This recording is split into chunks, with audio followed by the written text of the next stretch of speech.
أعوذ بالله من الشيطان الرجيم. بسم الله الرحمن الرحيم. الحمد لله رب العالمين بارئ الخلائق أجمعين فاطر السماوات والأرضين باعث الأنبياء والمرسلين ثم الصلاة والسلام والتحية والإكرام على سيدنا ومولانا أبي القاسم المصطفى محمد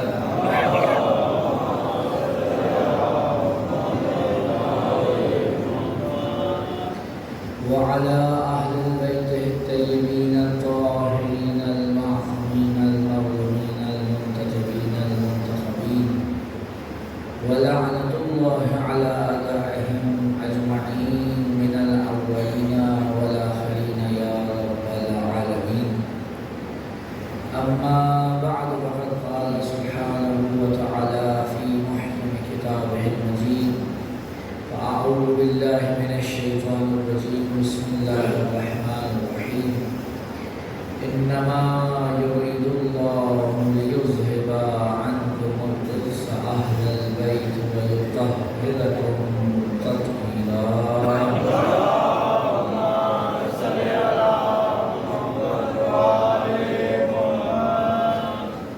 آپ اللہ سے گزارش ہے کہ ایک مرتبہ سورہ حمد اور ایک مرتبہ سورہ اخلاص کی تلاوت فرما کر مرحومہ سریہ بی بی زوجہ عزیز سردار اور اس کے علاوہ ہمارے برادر عزیز کی کل تدفین ہوئی مولانا سید سفیر سجاد شیرازی صاحب ان کو شامل کرتے ہوئے اپنے اپنے مومنین جملہ مومنین مومنات اور جن کا کوئی فاتح پڑھنے والا نہیں ان کو شامل کرتے ہوئے ساتھ فرما دیجیے.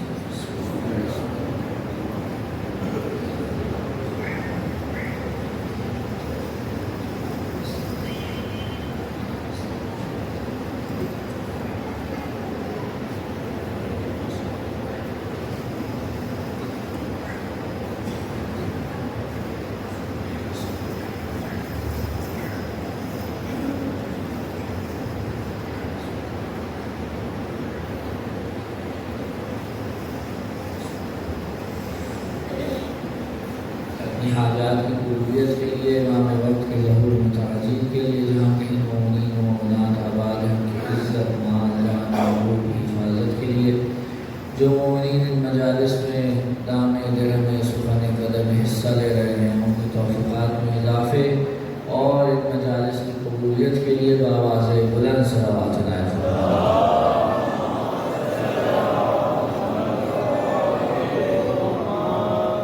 محترم سلسلہ گفتگو کی تیسری نشست ہے اور مسلسل آپ کے سامنے جو موضوع پیش کرنے کی سعادت حاصل ہو رہی ہے وہ مقام و منزلت اہل البیت در نہج البلاغہ ہے. کل آپ کے سامنے جناب امیر کائنات علیہ السلام کا ایک خطبے کا ایک چھوٹا سا ٹکڑا پیش کیا تھا جس میں میرے مولا فرماتے ہیں کہ نحن شجرۃ النبوہ، ہم نبوت کا شجرہ ہیں. کچھ معروضات آپ کی خدمت میں کر اس ذیل میں پیش کی تھی، اگر توفیق ہوئی تو کچھ چیزیں آج آپ کے سامنے پیش کرنا چاہوں گا. یہ فرمانا کہ ہم نبوت کا شجرہ ہیں، امیر المؤمنین در حقیقت اہل البیت علیہ السلام کا دنیا کو تعارف پیش کرنا چاہتے ہیں تاکہ دنیا یہ سمجھ لے کہ انہوں نے بعد رسول اگر کسی سے متمسک ہونا ہے تو وہ کون سا در ہے. دیکھیے سب سے بڑا مسئلہ تو جو ہے حضرات، جب تک رسول موجود ہیں رسول کی موجودگی میں تو یہ مسئلہ نہیں ہو سکتا کہ کس کی طرف رجوع کریں، کس کی طرف رجوع کریں. جب تک رسول کی ذات والے صفات موجود ہے یہ مسئلہ نہیں ہو سکتا. اور اگر رسول کے ہوتے ہوئے کوئی یہ مسئلہ اٹھا دے جاتی ہے نا کہ رسول ابھی موجود ہے اور کوئی یہ کہے کہ ہم کس طرح رجوع کریں؟ بھائی رسول ہیں تو رسول کی طرح رجوع کریں. رسول کے ہوتے ہوئے اگر ہم نے رسول کی طرف رجوع کرنا ہے تو رسول کی طرف رجوع کرتے ہوئے ہی ہم پہ لازم ہے کہ ہم رسول سے پوچھ لیں کہ جب آپ نہیں ہوں گے تو پھر ہمیں کدھر رجوع کرنا ہے. اگر ہم ایسا نہیں کرتے تو اس کا مطلب یہ ہے کہ ہم اپنے دین کے ساتھ اچھائی کرنا اور خیر کرنا نہیں چاہتے. اچھا میں اس سے آگے بڑھ کے بات کروں. فقط یہ نہیں ہے کہ ہم نہیں چاہتے، رسول اپنے دین کے ساتھ مخلص ہیں یا نہیں ہیں؟ یہ بھی تو ایک سوال ہے. رسول آئے 23 سال کی تبلیغ کی، تبلیغ کرنے کے بعد تمام مسلمانوں کو دین پہنچایا، صعوبتیں اٹھائیں، تکلیف اٹھائیں، کہیں پتھر جھیلے، کہیں کانٹے جھیلے، کہیں تانے جھیلے، اور اس کے بعد رسول نے یہ دین ہم تک پہنچایا. سوال یہ ہے رسول دین سے مخلص ہیں یا نہیں ہیں؟ اب اگر رسول نہ ہو باللہ مخلص نہ ہو تو پھر کون ہوگا؟ اگر رسول دین پہنچا کر جا رہے ہیں تو کیا دین پہنچانے کے بعد کسی محافظ دین کو بھی چھوڑے جا رہے ہیں یا نہیں؟ اگر کوئی محافظ نہیں چھوڑ کے جاتے اس کا مطلب یہ ہے کہ رسول کو تو دین کی اتنی بھی فکر نہیں تھی جتنی مجھے اور آپ کو اپنی تھوڑی سی محنت کی ہوتی ہے. تو جو فرما رہے ہیں آپ لوگوں کے یہاں گندم تو بتا رہے تھے آپ ہوتی ہے 6 مہینے کی زیادہ سے زیادہ فصل ہوگی بوائی کے سے لے کر کٹائی تک. ایک شخص نے گندم بوئی، ہل چلایا، گندم بوئی، کھاد ڈالی، پانی لگایا، زحمتیں اٹھائیں، فصل پک کے تیار. کٹائی ہو گئی، کٹائی کے بعد دانے الگ ہو گئے، بھوسا الگ ہو گیا. توجہ ہے نا؟ اچانک اس کسان کو کہیں سے فون آیا کہ بھئی جہاں ہو فوراً پہنچو، بڑی اشد ضرورت ہے، جیسے ہی تمہیں خبر ملے فوراً پہنچو، رکنا نہیں. اب وہ جانا چاہتا ہے، دانا بالکل تیار کھیت میں پڑا ہے، وہ جو 6 مہینے کی اس کی محنت ہے جو اسے دوبارہ بھی کسی صورت میں مل سکتی ہے، وہ اسے بھی بغیر محافظ کے چھوڑ کے نہیں جائے گا. جب ایک چھوٹا سا کسان اپنی محنت بغیر محافظ کے چھوڑ کے نہیں جاتا تو رسول 1,24,000 انبیاء کی محنت بغیر محافظ کے کیسے چھوڑ کے جاتا؟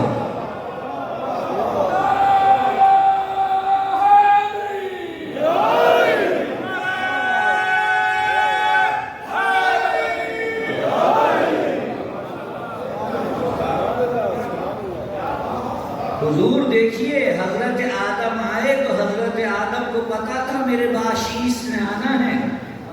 ایک توجہ چاہ رہا ہوں. حضرت آدم کو معلوم تھا کہ میرے بعد شیش نے آنا ہے. حضرت نوح آئے تو انہیں معلوم تھا میرے بعد ابراہیم نے آنا ہے. ابراہیم آئے تو انہیں معلوم تھا میرے بعد موسیٰ نے آنا ہے. موسیٰ آئے تو انہیں معلوم تھا میرے بعد عیسیٰ نے آنا ہے. عیسیٰ آئے تو انہیں معلوم تھا میرے بعد محمد مصطفیٰ صلی اللہ علیہ وآلہ وسلم نے آنا ہے. اگر حضرت نوح کی شریعت پہ کوئی مشکل آتی تو کم از کم انہیں اتنا اطمینان تھا کہ چلو اس کے بعد ایک اور شریعت آئے گی. حضرت ابراہیم کی شریعت پہ کوئی مشکل یا تحریف آتی تو یہ اطمینان تھا کہ چلو میرے بعد موسیٰ کی عیسیٰ کی شریعت آئے گی. لیکن پھر بھی وہ اپنے بعد وسیع معین کر کے جاتے ہیں. کاش میری بات پہنچ جائے. اس کے باوجود وہ وسیع معین کر کے جاتے ہیں. بھئی جن انبیاء کے بعد دوسری شریعتیں آنی تھی وہ تو وسیع مقرر کر کے جائیں,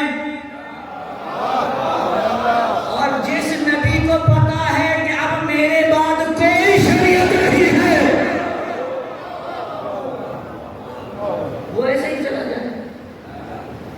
عقل مانتی ہے یہ کیسے ممکن ہے؟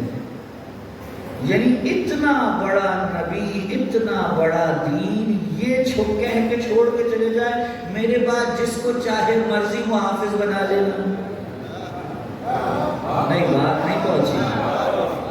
میرے بعد جس کو چاہے مرضی محافظ بنا لینا. دین خدا کا ہے تو محافظ بھی وہی بنائے گا. بھئی دیکھیے امام مہدی علیہ السلام پہ تو سارے مسلمانوں کا عقیدہ ہے, یہ نہیں ہے. یہ ایک الگ بحث ہے کہ ولادت ہو چکی ہے یا نہیں ہوئی, لیکن وہ شخصیت امام مہدی پر یا عقیدہ مہدویت پہ تو تمام مسلمان متفق ہیں. کوئی کہتا ہے دنیا میں تشریف لا چکے ہیں, کوئی کہتا ہے بعد میں آئیں گے, لیکن عقیدہ مہدویت میں سب متفق ہیں. توجہ ہے حضور, آج مسلمانوں سے پوچھئے تمہاری مشکلات کا حل کہاں ہے؟ کیسے مسلمان اپنی ہر مشکل سے نجات پائیں گے؟ اسلام کا بول بالا ہوگا, مشکلات حل ہو جائیں گی. توجہ ہے, مشکلات حل ہوں گی. سارے مسلمانوں کا عقیدہ ہے یہ مشکلات اسی وقت مکمل طور پہ حل ہوں گی جب امام مہدی آ جائیں گے. دین کا بول بالا ہوگا, سب مسلمان نہیں کہتے, وہ آئیں گے, دین کا بول بالا ہوگا, جگہ جگہ اسلام کا پرچم لہرا جائے گا. اچھا, تو اگر ہماری ساری مشکلات کا حل امام مہدی کے آنے میں ہے تو سارے مسلمان بیٹھ کر کسی ایک شخص پہ امام مہدی بنا لیں.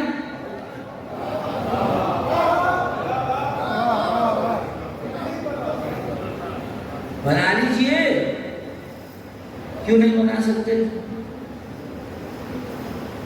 سوال ہے اگر ساری مشکلات کا حل امام مہدی کے وجود سے منسلک ہے تو خود سے ایک کوئی بنا لیجیے. اب تو وہ والا زمانہ تو نہیں ہے نا کہ کسی کو خبر بھیجنی ہے تو گھوڑا دوڑائیں گے تو وہ بھی 2 مہینے میں جا کے پہنچے گا. اب تو یہاں سے ایک فون کریں جناب سارے مسلمان ممالک کی کانفرنس بلائیں, سب کو اکٹھا کریں اور کہ بھئی ہم سارے اکٹھے ہو رہے ہیں, آپ بتاؤ کسی ایک کو چننا ہے, کسے بنائیں؟ کر سکتے ہیں؟ آج کے دور میں نہیں کر سکتے, اتنے جدید دور میں نہیں کر سکتے. تو بس اتنی سی بات سمجھ میں نہیں آتی, جب رسول کا 12واں خلیفہ آج کے دور میں اور آپ خود مل کر نہیں بنا سکتے تو پھر رسول کا پہلا خلیفہ میں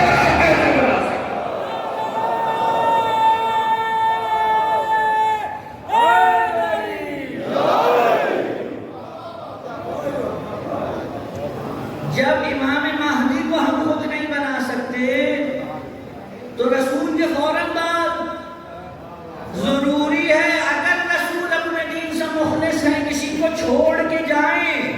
اہل بیت علیہ السلام کی جتنی بھی فضیلتیں رسول نے بیان کی یا اہل بیت نے خود اپنی فضیلتیں بیان کی وہ اس لیے ہیں تاکہ بعد رسول امت اسلامیہ کو پتہ چل جائے کہ کس در پہ جائیں گے تو در بدر کی ٹھوکروں سے بچ جائیں گے, ورنہ جو ہو رہا ہے وہی چلتا رہے گا. صلوات بھیج دیجئے محمد وآل محمد. عجیب مرحلہ ہے حضور, عجیب مرحلہ ہے. یہ فضیلتیں اس لیے بیان ہوئی ہیں تاکہ پتہ چل جائے مسلمانوں کو کس در سے وابستہ ہو. امیر المومنین جب دیکھیے بعد رسول 24-25 سال تو امیر المومنین کو منبر نہیں ملا نا, تو جو ہے اور جب ملا تو کن ایام اور کن حالات میں ملا وہ بھی آپ جانتے ہیں. 3 بڑی بڑی جنگیں امیر المومنین کو مسلط کر دی گئی. اب اگر کوئی اور ہوتا بے طرح کا ناؤزباللہ، تو وہ کہتا بھائی جلدی جلدی پہلے یہ جو حالات بگڑے ہیں انہیں سدھارو، باقی کام بعد میں ہوں گے۔ لیکن امیر المومنین جانتے تھے کہ ان حالات کے بگڑنے کی اصل وجہ کیا ہے۔ وہ یہ جانتے تھے کہ یہ حالات بگڑے اس لیے ہیں کیونکہ امت اہل بیت سے بگڑی ہے، اس لیے تعارف اہل بیت مقام مقام پہ علی کروا رہے ہیں، تاکہ تمہیں پتہ چل جائے تم نے کس طرف آنا ہے، کس کے پیچھے چلنا ہے۔ تو جو ہے رسول کے بعد کس کی طرف رجوع کرے، یہ اہم ترین مسئلہ ہے۔ رسول کی سنت و سیرت کس سے لے، یہ اہم ترین مسئلہ ہے۔ آج کون سا مسلمان فرقہ ہے جس کے پاس قرآن نہیں ہے؟ سب کے پاس ہے۔ اگر سب کے پاس قرآن ہے تو اختلاف کیوں ہے؟ ایک ہی قرآن ہے نا بھائی۔ یہ بھی میں بتاتا چلوں، بلا وجہ میں کچھ لوگوں نے یہ مشہور کر دیا ہے نعوذ کہ شیعوں کا قرآن، اور بھائی ایک ہی تو چیز ہے جو سب کے یہاں ایک ہے، آپ اس کو بھی دو کرنے پہ تلے ہوئے، کوئی کہہ رہا ہے 40 سپارے ہیں، کوئی کہہ رہا ہے 45 سپارے ہیں، کوئی کہہ رہا ہے 50 سپارے ہیں۔ بھائی سپارے چھپے ہوئے ہیں، چھپے ہوئے تھوڑی ہیں۔ آئیے مسجد میں اٹھا کے دیکھ لیجئے کون سے سپارے ہیں، کون سا قرآن ہے۔ مطلب آج کے دور میں اگر آ کر کوئی اتنی گری ہوئی بات کرے تو ہم اس کے لیے بس دعا ہی کر سکتے ہیں کہ خدا اس کو ہدایت دے، اور کیا کریں۔ مشترکہ میراث ہے مسلمانوں کے، لیکن کیا اختلاف ختم ہو رہا ہے؟ مزیدار بات یہ ہے کہ قرآن مجید کی آیتوں سے ہی استدلال کر کر کے اختلاف بڑھایا جا رہا ہے۔ وجہ سوچنے کا مقام ہے۔ وجہ دیکھیے حضور، میں آپ کے علاقے میں آیا، کاظمی صاحب کے گھر پہ میں تھا، مجھے ضرورت پڑی وضو کی۔ میں نے ان سے کہا کہ کاظمی صاحب مجھے وضو کرنا ہے۔ انہوں نے کہا قبلہ میں ذرا آ رہا ہوں، مجھے ذرا باہر کوئی کام ہے، یہ سامنے مثال کے طور پہ کنواں ہے، آپ کنویں سے پانی نکالیے اور وضو کر لیجیے۔ میں نے کہا اچھا چلیے ٹھیک ہے۔ اب میں گیا، میں نے ڈول ڈالا اور پانی کھینچا اور نکالا۔ نکالنے کے بعد میں نے چاہا کہ میں وضو کرنے سے پہلے تھوڑا پانی پی بھی لوں۔ چلو میں بھر کے منہ سے نزدیک کیا تو میں نے دیکھا پانی گدلا ہے، اس میں مٹی ہے۔ میں نے نہیں فوراً آواز دی، میں نے کہا ادھر آئیے گا کاظمی صاحب؟ جی فرمائیں گے۔ یہ جو آپ نے مجھے کہا کنویں سے نکالنا، یہ تو پانی گدلا پیوں گا تو بیمار ہو جاؤں گا، آپ کی وجہ سے نہیں دھری کی دھری رہ جائیں گے۔ کہا نہیں قبلہ ہم تو روز پیتے ہیں، کوئی گندا نہیں ہے۔ میں نے کہا اچھا آئیے ہاتھ کرنے کو فارسی کیا ہے اور پڑھے لکھے کو فارسی کیا ہے، آئیے اور دیکھیے۔ اب انہوں نے چلو بھرا اور جب غور سے دیکھا تو کہہ رہے کہ جی قبلہ گدلا تو ہے۔ تو میں نے کہا پھر؟ کہا یہ جو میں نے کہا ہے کہ ہم روز پیتے اور پانی صاف ہے یہ بھی صحیح ہے، اور آپ جو کہہ رہے ہیں کہ یہ پانی گدلا ہے یہ بھی صحیح ہے۔ میں نے کیا مطلب؟ کا مطلب یہ کہ ہمارے کنویں کا پانی صاف ہے، لیکن آپ نے جس ڈول اور رسی کو بطور وسیلہ استعمال کیا پانی نکالنے کے لیے،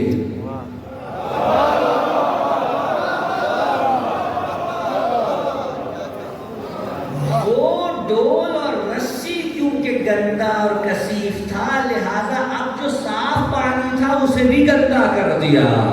قرآن اور اسلام بڑا صاف اور شفاف ہے، لیکن جن وسیلوں سے لیا گیا انہوں نے اسے کثیف کر دیا۔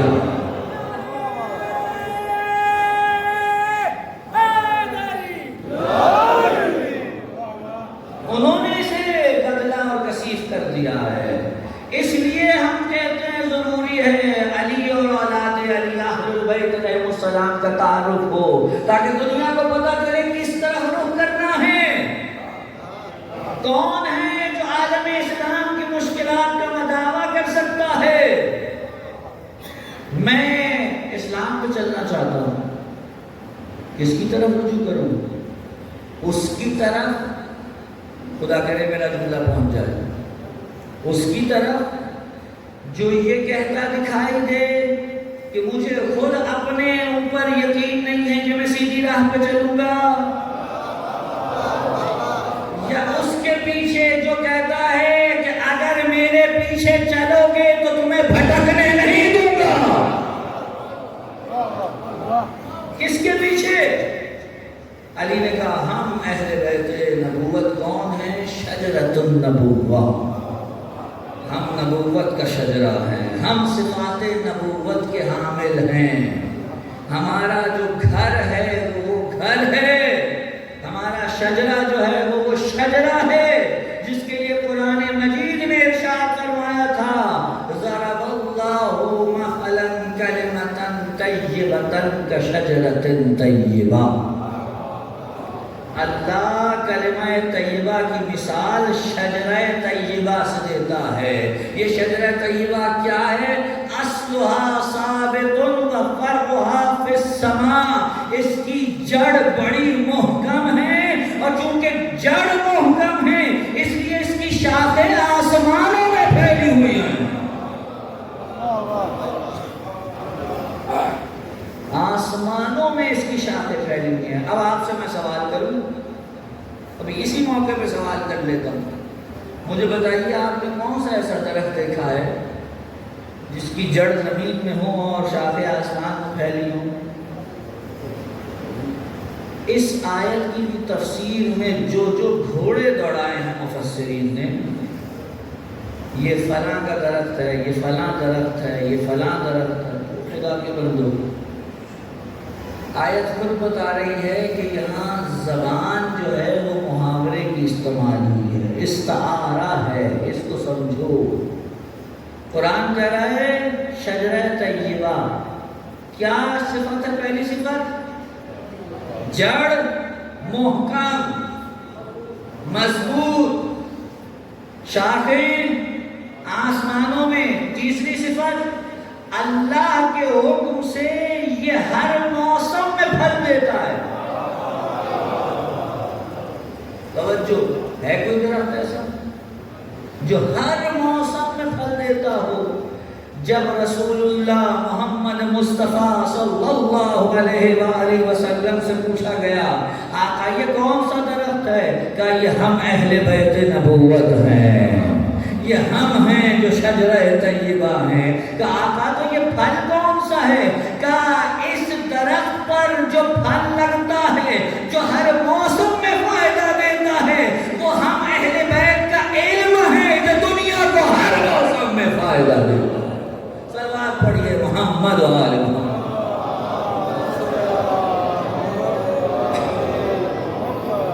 ہر موسم میں فائدہ دیتا ہے۔ اگر اہل بیت کے علم سے فائدہ اٹھایا جاتا تو آج مسلمانوں کو جگہ جگہ مار نہ پٹ رہی ہوتی۔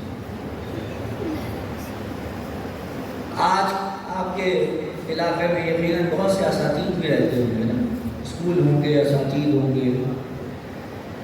اگر کوئی پڑھا لکھا آدمی کہیں آ جائے تو اس کے علم کی وجہ سے دنیا اس کی عزت کرتی ہے، ایسا ہی ہے، اس کے شاگرد اس کی عزت کرتے ہیں۔ یہ کیا امت تھی جو علی جیسے عالم کو چھوڑ گئی، جس نے زندگی بھر یہ کہا کہ تم جو چاہے مرضی پوچھو میں بتاؤں گا، جس نے کبھی کسی سوال پہ یہ نہیں کہا کہ ابھی جواب یاد نہیں آ رہا، کبھی نہیں کہا کہ آج مجھے جواب یاد نہیں آ رہا۔ اس علی کو چھوڑ دیا دنیا نے، ان اہل بیت کو چھوڑ دیا دنیا نے، کیا جواب دیں گے رسول اللہ کو؟ نہیں جواب دے سکتے۔ علی بار بار کہہ رہے ہیں ہمیں سمجھ لو ہم کون ہیں۔ علی اپنا تعارف کرانا چاہتے ہیں۔ یہ جو آیت میں بار بار آج تیسرا دن ہے مسلسل، لیکن اس کی طرف جا ہی نہیں پا رہا ہوں، آیت تطہیر۔ اگر مسلمانوں نے اس آیت کو ہی سمجھنے کی کوشش کی ہوتی اور بلا وجہ جو اس کے مصداق نہیں ہیں انہیں اس کا مصداق بنانے کی بلا وجہ کوشش نہ کی ہوتی تو آج معاملہ بڑا صاف ہوتا۔ شیعہ سنی کتابوں میں توجہ فرمائیے گا، شیعہ سنی کتابوں میں واضح طور پر موجود ہے کہ جب رسول اللہ ایک دن حضرت ام سلمہ کے گھر میں موجود تھے، رسول اللہ نے کہا کہ جاؤ جا کر علی، فاطمہ، حسن، حسین کو جا کے بلا لو۔ آئے، رسول نے کہا آؤ میری کملی میں آ جاؤ۔ کتنی نعتیں سنی آپ نے کالی کملی والے کی، یہ بھی تو بتا دیجئے اس کملی میں آیا کون تھا؟ کون تھا جو اس کملی میں آیا تھا؟ رسول نے ان چاروں کو اپنے ساتھ لیا اور اس وقت ایک جملہ کہا، اللہم ہؤلاء اہل بیتی، اے خدا بس یہی میرے اہل بیت ہیں۔ یا میں کیا آپ کے سامنے عربی ڈکشنری کو لے کر کے بیٹھ جاؤں، گرامر کو لے کے بیٹھ جاؤں؟ اللہم ہؤلاء اہل بیتی، اگر اس کا ترجمہ حسن کے ساتھ ہوگا، اے اللہ بس یہی میرے اہل بیت ہیں۔ اہل بیت نبوت کے لیے رشتہ داریاں نہیں چاہیے، وہ فضیلت چاہیے جو رسول میں ہو اور منتقل ہو، ورنہ تو رسول کے بہت سے رشتہ دار ہیں، کیا سب کو اہل بیت نبوت بنا لیا جائے؟ کون ہیں جو اس درجے پہ ہوں؟ یہ چلے جملہ بدل دوں، رسول سے درجہ منیت پہ جو ہوگا، منیت، وہ یہ درجہ رکھتا ہے کہ اہل بیت نبوت بنے۔ ہم نے دیکھنا شروع کیا کون ہے جو درجہ منیت پہ ہے، تو آواز آئی علی منی وانا منہ، علی مجھ سے ہے میں علی سے ہوں، حسین منی وانا منہ، حسن منی وانا منہ، فاطمہ تو بضعۃ منی، فاطمہ میرا ٹکڑا ہے۔ جو درجہ منیت پہ ہیں وہ اس قابل ہیں کہ انہیں کہا جائے یہ ہے اہل البیت النبوہ۔ کسی اور کو اگر آپ اس میں لانا چاہیں گے تو دلیل درکار ہے، وہ دلیل ہے کدھر؟ عجیب مانا رہا ہے۔ حضرت نوح کے بیٹے کا واقعہ سنا ہے آپ نے؟ حضرت نوح کا بیٹا کیا ہوا تھا جی اس کے ساتھ؟ نافرمان تھا، ٹھیک ہے جی۔ جب کشتی پانی پہ چلنے لگی، حضرت نوح نے کہا آجا بیٹا سوار ہو جا۔ جواب میں تو قرآن کے الفاظ ہیں، اس نے کہا مجھے نہیں آنا، پانی زیادہ پڑے گا، میں پہاڑ پر چڑھ جاؤں گا۔ یہ ایک عجیب عادت ہے، جب بھی کوئی کشتی نجات سے بچنے کی کوشش کرتا ہے تو پہاڑ پہ چڑھتا ہے۔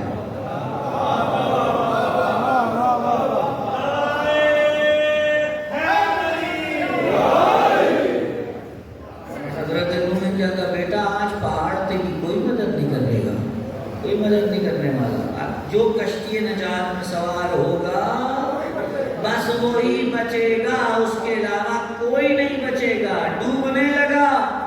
حضرت نوح نے کہا پروردگار تو نے کہا تھا میرے اہل کو بچا لے گا، یہ بیٹا جواب آیا انہو لیس من اہلک، یہ تیرے اہل میں سے نہیں ہے۔ توجہ فرمائیں گے حضرات، یہ تیرے اہل میں سے نہیں ہے، یہ نہیں کہا یہ تیرا بیٹا نہیں ہے۔ اگر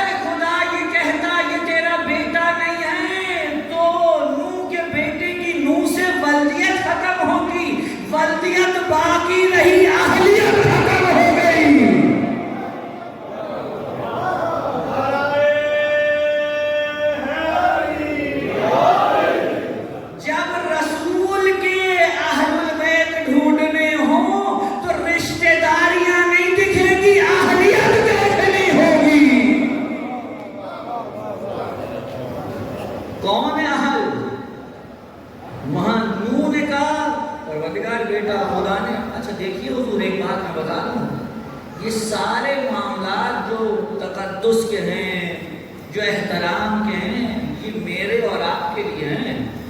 خدا کا تو کسی سے کوئی معاملہ نہیں ہے. خدا تو کہتا ہے میں مالک ہوں اور میں اپنی ملک سے جیسے چاہے گفتگو کروں.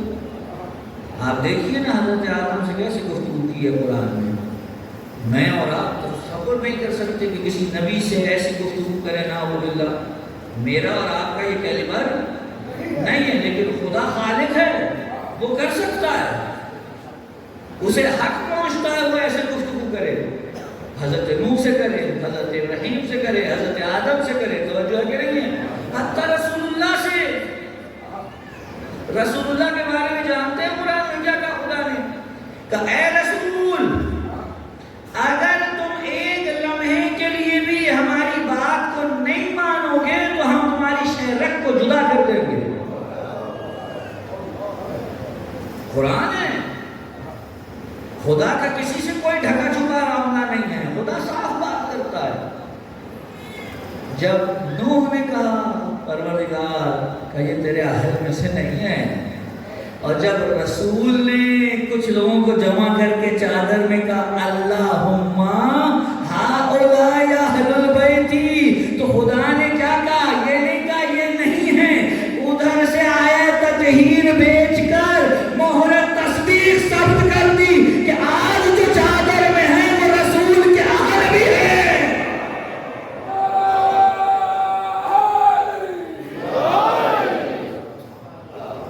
یہی اہل ہے رسول کے. اہلیت ہونی چاہیے, قابلیت ہونی چاہیے. یہ ایسے ہی اہلیت جوتوں میں نہیں بٹا کرتی. اس کے لیے صفات کی ضرورت ہے, اور یہ صفات اسی وقت آتی ہیں جب اللہ عطا کرے. توجہ چاہتا ہوں, ساتھ ہے میرے, تھک تو نہیں ہے. ہم شیعوں کا عقیدہ ہے, حضور مکتب تشیع کا عقیدہ ہے, امام تمام صفات میں رسول جیسا ہے, صرف نبی نہیں ہے. اور جو تمام صفات میں رسول جیسا ہے لیکن نبی نہیں ہے. کیوں نہیں ہے بھائی؟ کیونکہ نبوت ختم ہو گئی. رسول اللہ خاتم النبیین, خاتم المرسلین. اچھا یہاں پہ بھی ایک بڑا مسئلہ ہوتا ہے. بعض لوگ کہتے ہیں بھائی اس کا مطلب یہ ہے کہ بعد رسول کسی میں نبوت کی اہلیت نہیں تھی. تو جو ہے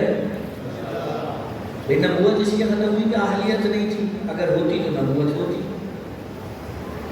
ایسا ہے. اب یہ تو ایک الگ بحث ہے نا, کہ کئی ایسے افراد ہیں جن کے بارے میں کہا گیا اتنا ہی کافی ہے, سمجھ آ گئی ہوگی. صلوات پڑھیں.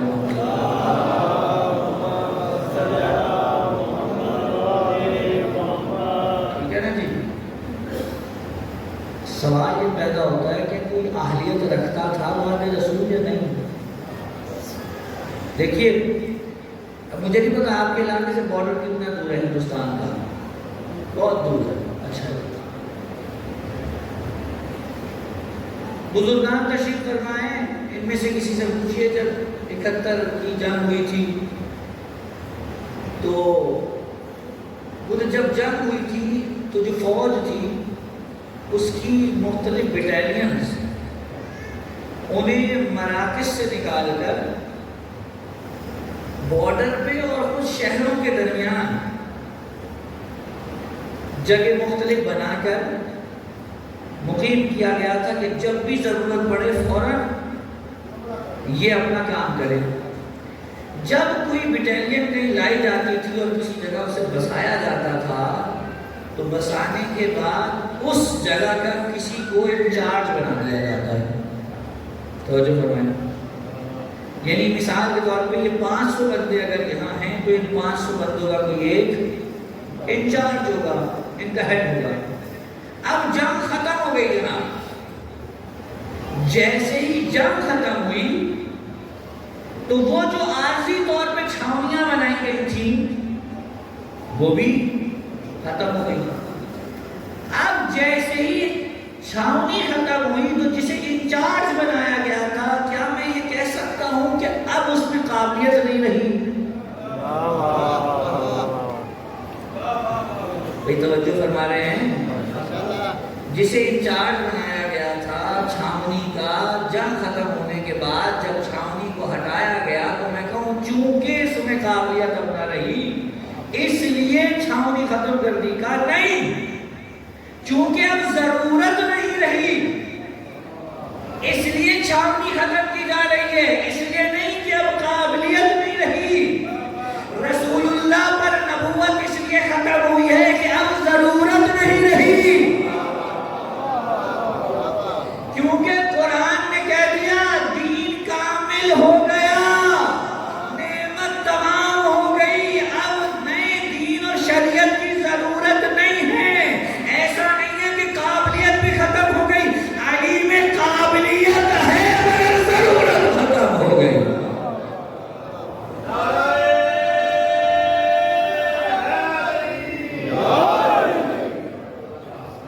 قابلیت ہے، ضرورت ختم ہو گئی. خدا نے وہ خدا بدل دیا کہ آج سے امامت، اب امامت آگے چلے گی. اور دیکھیے نا حضرت ابراہیم بھی کیا کمال کی شخصیت ہے. خدا نے انہیں نبوت دی، یہ نہیں کہا پروردگار اسے میری اولاد میں رکھنا. نبوت دی، یہ نہیں کہا کہ میری اولاد میں رکھنا. رسالت دی، یہ نہیں کہا میری اولاد میں رکھنا. خلت دی، نہیں کہا میری اولاد میں رکھنا. امامت ملی تو فوراً دست دعا بلند، پروردگار میری اولاد میں بھی رکھنا. اے ابراہیم خلیل اللہ، یہ کیا بات ہوئی؟ کیا وہ پہلے عہدے کسی کام کے نہیں تھے؟ ان کے لیے کیوں دعا نہیں مانگی میری اولاد میں سے بھی کسی کو یہ مل جائے؟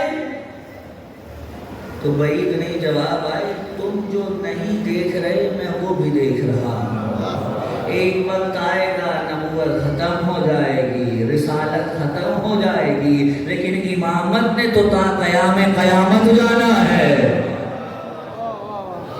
اس لیے وہ عہدہ مانگوں گا جس نے قائم رہنا ہے، جس نے باقی رہنا ہے. اگر امت مسلمہ میں واقعاً کوئی اس قابل تھا کہ بعد رسول اگر کوئی کہتا کہ نبی ہو سکتا ہے تو وہ علی ابن ابی طالب کی ذات تھی، کیونکہ رسول کہہ گئے تھے یا علی انت منی بمنزلت ہارون من موسیٰ الا انہ لا نبی بعدی. علی تمہیں مجھ سے وہی نسبت ہے جو ہارون کو موسیٰ سے تھی، مگر میرے بعد کوئی نبی نہیں آئے گا. یعنی رسول بتا گئے اگر کوئی نبی ہوتا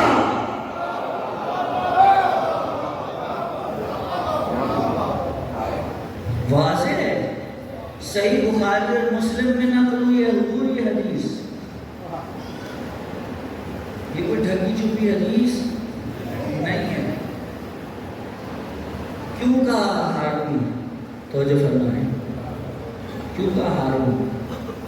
کسی اور سے بھی تو کہہ سکتے تھے نا. قریب وہ نسبت ہے جو ہارون کو موسیٰ سے تھی، کیونکہ جانتے ہیں ہارون موسیٰ کے بھائی تھے. بھائی دیکھیے جب رسول آئے نا انہوں نے رشتہ مواخات قائم کرنا شروع کیا. اس کو اس کا بھائی بنایا، اس کو اس کا بھائی بنایا، اس کو اس کا بھائی بنایا. اور جب بھائی بنا رہے تھے تو دیکھ رہے تھے کس کی خصلتیں ملتی ہیں. ہے کہ نہیں ہے؟ کہ یہ دو ایک سے، چلو ان دو کو ایک کا بھائی بناؤ، یہ دو ایک سے ان کا بھائی بناؤ، یہ دو ایک سے ان کے بھائی بناؤ. کہ سلمان کا بھائی ہو سکتا ہے تو ابو ذر، اور مقداد کا ہو سکتا ہے تو عمار. تو جو جیسے تھے ویسے دو جوڑتے چلے گئے. اب جائیں تاریخ میں دیکھ لیں کس کس کو کس کس کے ساتھ جوڑا. جب سب کو سب کے بھائی بنا چکے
اس دنیا میں بھی میرا بھائی ہے، ایسی برادری کہاں ملے گی؟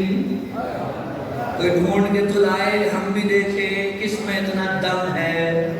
کچھ چیزیں ایسی ہیں، خدا کی قسم کھا کے کہہ رہا ہوں، کچھ چیزیں ایسی ہیں کہ بڑی کوشش کے باوجود بھی لوگ کسی اور کے لیے یہ فضیلت تراش نہ سکے، نہیں تراش۔ ان میں سے چند ایک میں سے ایک یہ بھی ہے، کسی کو رسول کا بھائی ثابت نہیں کر سکے، کسی کو نہیں کر سکے۔ دوسری فضیلت بتاؤں کیا ہے؟ قدیم میں رسول نے کیا کہا تھا؟ بولے نا یار، آپ سب کو یاد ہے یہ حدیث، یہ ایک ہی تو حدیث ہے جو ہر شیعہ کو یاد ہے، عربی کے ساتھ۔ ویسے تو بہت سی یاد ہوں گی، لیکن عربی کے ساتھ یہی حدیث تو سب کو یاد ہے۔ کون سی حدیث؟ من کنت مولا فہذا علی مولا۔ رسول نے یہ کہا تھا، کس کے لیے کہا تھا؟ علی کے لیے۔ آپ جانتے ہیں جب حدیثیں گھڑنے کی فیکٹری لگائی گئی تو جو فضیلت علی کے لیے رسول نے فرمائی تھی، سب وہاں سے علی کا نام نکال کر دوسروں کے نام فٹ کر کر کے حدیثیں گھڑی گئی۔ لیکن اللہ نے کہا تم جو کرتے ہو کر لو، میں بھی تو اپنے وجود کا اظہار کروں گا۔ جتنی حدیثیں گھڑتے ہیں گھڑتے رہے، لیکن ایسی آنکھوں پہ اندھے پن کی پردے پڑے اور ایسی موت پڑی، چاہ کر بھی یہ نہ گھڑ سکے کہ رسول نے کہا تھا من کنت مولا ہو فہذا فلا مولا۔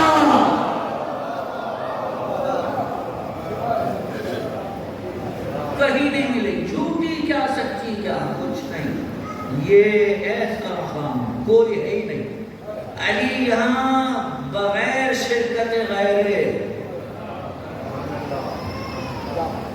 کا ہارون سے نسبت دی، کیوں؟ برادر۔ دوسری نسبت سنیں گے توجہ چاہتا ہوں، جب حضرت موسیٰ 30 دن کے لیے گئے میقات پر اور 10 دن کا اضافہ ہوا تو ہو گیا 40 پورا چلہ، توجہ ہے؟ پورے 40 دن ہوئے، پیچھے چھوڑ کے کسے گئے تھے؟ ہارون کو۔ بھائی توجہ فرمائیں، موسیٰ 40 دن کے لیے جا رہے ہیں، امت کو بغیر کسی محافظ کے چھوڑ کے نہیں جا رہے۔ رسول دنیا سے چلے جائیں بغیر محافظ کے چھوڑ کر، عقل تصور کرتی ہے، مانتی ہے؟ اور کیا کہا کہ تم ان میں میرے وزیر ہو، تم ان میں میرے وزیر ہو۔ حضرت ہارون کو وزیر کے طور پر چھوڑ کے چلے گئے۔ امت نے کیا کیا؟ نبی کے ساتھ رہتے ہوئے گوسالہ بنایا، پرست شروع۔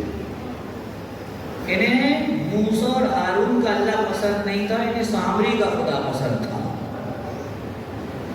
گوسالہ بنایا، پوجا شروع، اور جب حضرت ہارون میں روکنا چاہا تو قتل کر دیں گے، بولنا مت۔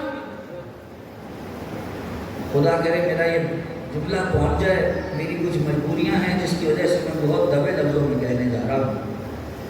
دنیا کے احتیاط مجھے سوال کرتی ہے، اگر واقعاً رسول نے غدیر میں علی کو مولا بمعنی اولا کہا ہوتا اور علی کو اپنا وصی بنایا ہوتا تو یہ کیسے ممکن تھا کہ پوری امت بعد رسول علی سے پھر جاتی؟ کسی بھی چیز کے امکان کی بہترین دلیل یہ ہوتی ہے کہ وہ اس سے پہلے وقوع پذیر ہو چکا ہو۔ جب موسیٰ زندہ تھے پوری قوم مرتد ہو گئی، تو بعد رسول اگر امت رسول پھر جائے تو یہ کوئی دودھ کی دھلی ہوئی تھی؟ بہت سی تشبیہات ہے، میں سب پر گفتگو نہیں کر سکتا۔ قرآن کیا کہہ رہا ہے؟ حضرت موسیٰ نے کہا وَاجْعَلْ لِي وَزِيرًا مِنْ اللہ، پھر بات وہیں آ گئی، وَجَعَلْ لِي وَزِيرِي مِنْ اہلی، یہ نہیں کہا میرے خاندان سے، جو میرا اہل ہو اس سے میرا وزیر بنا دے۔ کس کو کہہ رہے؟ ہارون اخی۔ اور وہ کون ہو سکتا ہے؟ میرا بھائی ہارون۔ بھئی سوال تو پیدا ہوتا ہے، اگر حضرت موسیٰ آپ کو پتا ہے کہ ہارون ہیں، ان میں صفات بھی ہیں، تو اللہ سے کہنے کی کیا ضرورت ہے؟ بس خود بنا لیجئے کہ بھئی یہ میرا آج سے وزیر ہے، کہہ رہے نہیں، وَجَعَلْ لِي وَزِيرِي مِنْ أَهْلِي هَارُونَ أَخِي، اے خدا تو بنا دے میرا وزیر میرے اہل میں سے میرا بھائی ہارون۔ یا حضرت موسیٰ وزیر آپ کا ہے، خود بنا لیجئے۔ تب تم سمجھ رہے ہو یہ موسیٰ ابن عمران کا وزیر ہے؟ موسیٰ ابن عمران کا نہیں ہے، یہ موسیٰ کلیم اللہ کا وزیر ہے۔ جب عہدہ سرکاری ہو تو پھر وزیر بھی سرکار معین کرتی ہے۔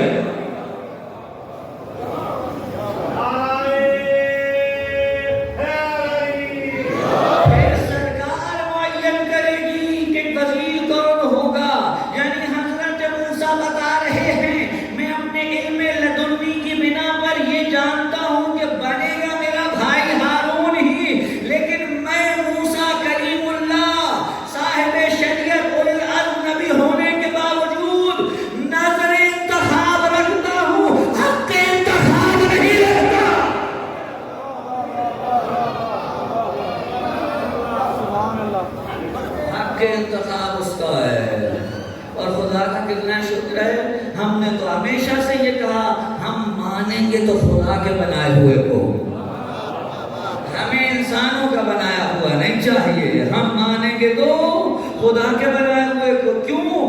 جسے خدا بناتا ہے اگر انسان اسے نہ مانے اس کا کچھ جاتا نہیں ہے، جسے انسان بناتے ہیں اسے انسان ہٹا بھی سکتے ہیں۔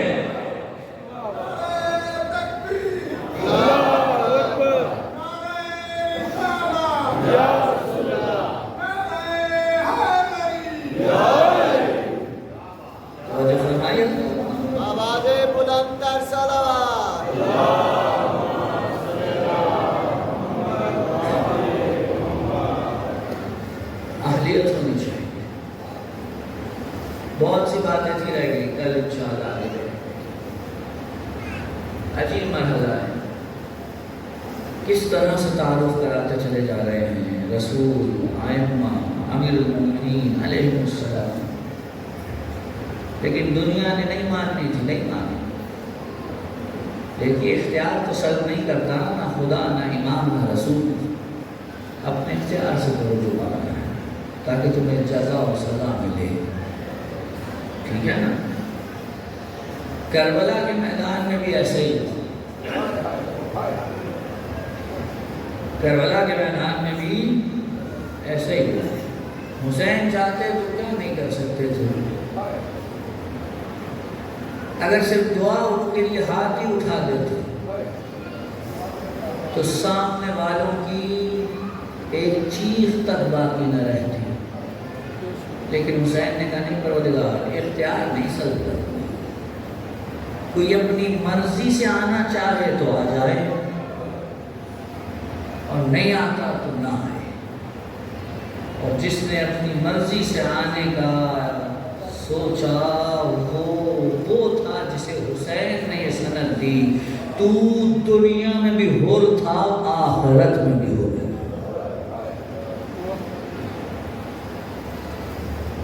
عزیزانو، یہ حر ہیں جنہوں نے میدان کربلا میں یہ بات کھل کر بیان کی اور عیاں کر دی کہ دیکھو حق کس طرف ہے۔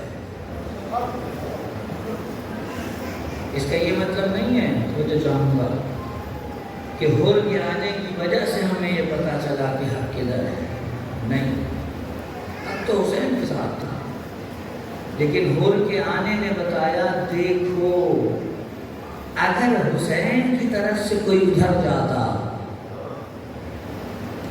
تو تم کہنے کا حق رکھتے تھے کہ حسین والے یقین میں نہیں شک میں ہیں، لیکن اگر یزید کی طرف سے کوئی کٹ کے حسین کی طرف آیا تو اب ہمیں کہنے کا حق ہے کہ وہاں جو شک میں تھے وہ یہاں آ کر یقین کی منزل پہ فائز ہو گئے۔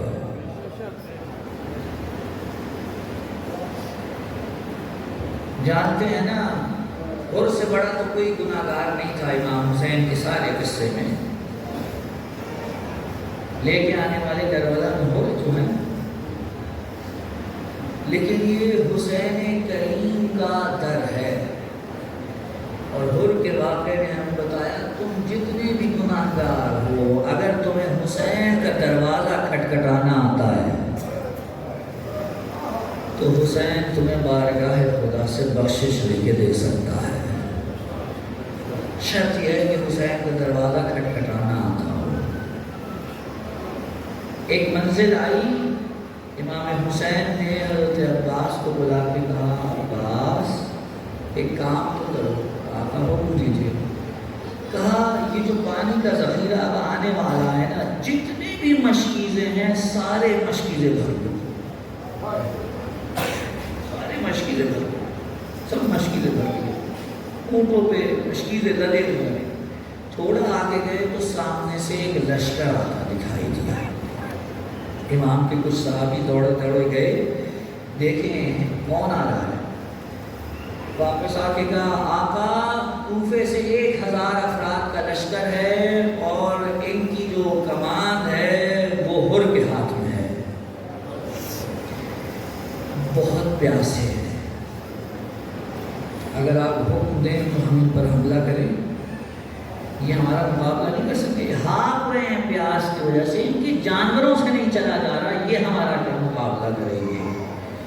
حسین نے جیسے ہی سنا نا پیاسے ہیں، فوراً کہا دیکھو پیاسوں پہ حملہ نہیں کرنا، پیاسوں پہ حملہ نہیں کرنا۔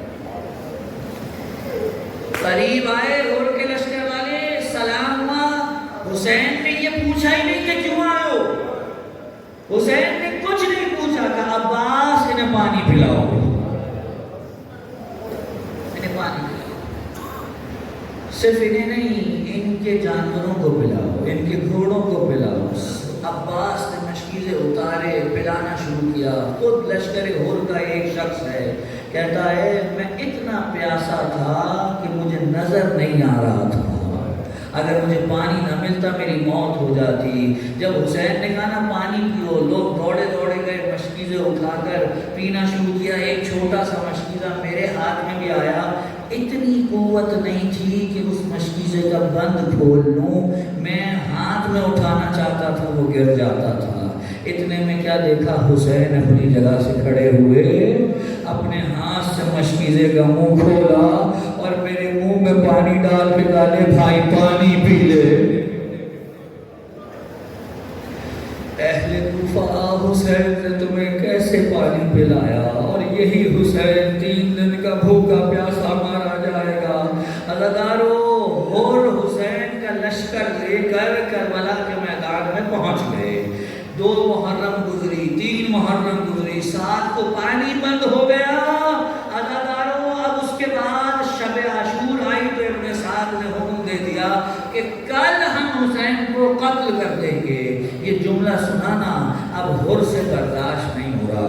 حر خیمے سے نکلے، ٹہلنا شروع کیا۔ بھائی آیا، کہنے لگا حر اگر کوئی مجھ سے یہ پوچھے نا کہ سب سے شجاع ترین کوفے کا شخص کون ہے، میں کہوں گا وہ تو ہے۔ یہ تیرا میں کیا حال دیکھ رہا ہوں۔ حر کی آنکھوں سے آنسو نکل رہے ہیں، کوئی جواب نہیں دیا، ہاتھ پکڑا اور ایک طرف کو لے چلے۔ کچھ دور جانے کے بعد کہا تمہیں کوئی آواز آ رہی ہے؟ کہاں، حسین کے خیموں سے بچوں کی آواز آ رہی ہے، العطش العطش العطش، ہائے پیاس ہائے پیاس ہائے پیاس۔ کہا تو تمہیں کیا لگتا ہے یہ کیسا ظلم ہے، ہمارے جانور پانی پی رہے ہیں، اولاد رسول پیاسی ہے۔ کہا حر میں تیرے اندر تبدیلی دیکھ رہا ہوں۔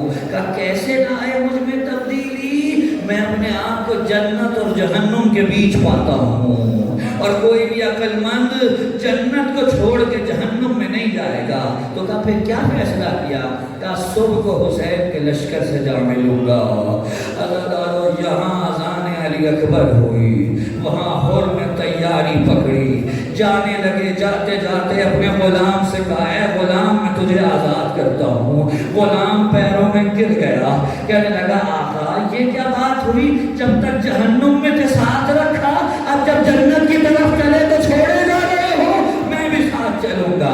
بھائی نے کہا میں بھی ساتھ چلوں گا، بیٹے نے کہا میں بھی ساتھ چلوں گا۔ یہاں یہ چار بندے نکلے، وہاں حسین نے کہا عباس آگے بڑھو، حر کے بھائی کا استقبال کرو، جون آگے بڑھو، حر کے غلام کا استقبال کرو، علی اکبر آگے بڑھو، حر کے بیٹے کا استقبال کرو۔ حر کیسے آ رہے ہیں جانتے ہیں؟ غلام سے کہا میری آنکھوں پہ پٹی باندھ دے، حسین کا سامنا نہیں کر سکتا۔ ہاتھوں کو ایسے باندھے جیسے کسی قیدی کو لایا جاتا ہے، اللہ ہاتھ بندھے ہوئے ہیں۔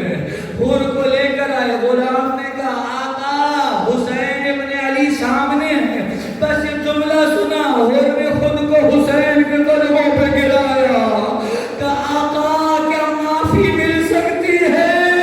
کہا بھائی حر تمہیں کیا کیا ہے؟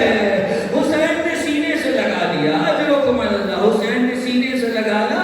ابھی بات ہو رہی تھی، اتنے میں ایک خیمے سے دو چھوٹے چھوٹے بچے نکلے، ایک حر کے دائیں آ کے کھڑا ہوا، ایک بائیں، اور آ کے کہنے لگے ماموں حر اماں زینب آپ کو سلام کہہ رہے ہیں۔ بس اتنا سنا، حر کی تو چیخیں ہی نکل گئی کہ اب آقا زادیہ ہم غلاموں کو سلام بھیجوا رہی ہے، لیکن زینب نے ایک جملہ اور کہنا بھیجا، کہے حر جب تو دشمن بن کر آیا تھا زینب نے پانی پلایا تھا، آج زینب کے پاس پانی بھی نہیں ہے۔ عزادارو حر نے کہا آقا اجازت دیجئے، بس اب حر جانا چاہتا ہے۔ کہا حر تم جانا چاہتے ہو، اجازت ہے، لیکن جانے سے پہلے کہا کہ آقا گناہ پڑا ہے، گناہ پڑا ہے، کوئی بڑی شفاعت و سفارش بھی تو ہونی چاہیے۔ حسین نے اپنی جیب سے رومال فاطمہ نکالا، فاطمہ کا رومال حر کے سر پہ باندھا، اور باندھ دیا تو اب اس کے بعد حر نے کہا آقا، بس آخر جملہ عزادارو، اب ان میں ہمت نہیں ہے، کہا آقا اس سے پہلے کہ میں جاؤں میں چاہتا ہوں میرا بیٹا جا کر شہید ہو، کہیں ایسا نہ ہو میرے بعد اس کو ہال اٹھے یہ بدل جائے، میں اپنے سامنے بیٹے کو مرتا دیکھنا چاہتا ہوں۔ کہا حر اجازت ہے۔ حر کا بیٹا گیا، بڑی بے پناہ جنگ کی، اور جب جنگ کر کے گرا نا تو ایک آواز تھی السلام علیکہ یا ابا عبداللہ، اور وہاں سے حر کو بلایا۔ راوی کہتے ہیں حر بڑی تیزی سے دوڑتے ہوئے گئے، لیکن اس سے پہلے کہ حر پہنچتے حسین پہنچے ہوئے تھے۔ حر کے بیٹے کا سر اپنی آغوش میں لیا ہوا ہے، حر نے ہاتھوں کو جوڑا، کہا آقا یہ غلام